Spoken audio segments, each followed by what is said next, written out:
1. Il devait parler de la coordination face au Covid, mais les dirigeants de l'Union européenne vont devoir gérer une autre crise, encore plus urgente, lors de leur réunion virtuelle en fin d'après-midi. Oui, la Hongrie, la Pologne et désormais la Slovénie ont pris en otage le plan de relance européen et le budget de l'Union. 1800 milliards d'euros au total. Ils ne digèrent pas qu'à l'avenir, les fonds ne soient attribués qu'aux pays qui respectent l'état de droit. Bonjour Isabelle Horry. Bonjour. Le ton monte entre ces trois anciens pays communistes et le reste de l'Union, une union que les Hongrois vont jusqu'à comparer à l'URSS.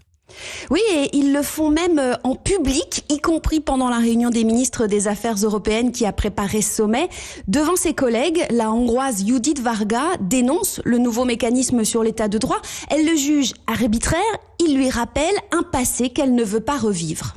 Comment peut-on raisonnablement imaginer que nous allons soutenir une telle proposition ? Nous avons la chance de ne plus vivre dans un système où on peut être sanctionné pour déviation idéologique, même si on respecte toutes les règles. Les Hongrois et leurs alliés se sentent injustement ciblés pour leurs valeurs conservatrices et pour leur refus des migrants.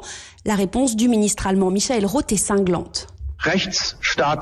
L'état de droit n'est pas une idéologie. C'est inacceptable de comparer l'Union européenne à un régime autoritaire ou à une dictature. Voilà François, c'était l'ambiance entre les ministres, peut-être un avant-goût de la réunion entre leurs patrons ce soir. Alors la France évoque un plan de relance sans ces trois pays. Est-ce que c'est possible, Isabelle ? C'est possible, mais pour des raisons trop techniques à expliquer ici, c'est très compliqué, ça serait moins efficace et ça prendrait du temps, alors que les milliards européens sont très attendus, y compris en France.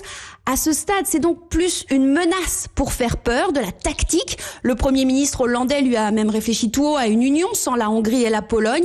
Mais on n'en est pas là, c'est l'option nucléaire. À ce stade, les Européens veulent croire que quelques clarifications suffiront, mais ils s'attendent au minimum à quelques semaines difficiles. Isabelle Horry, notre correspondante Europe 1 à Bruxelles.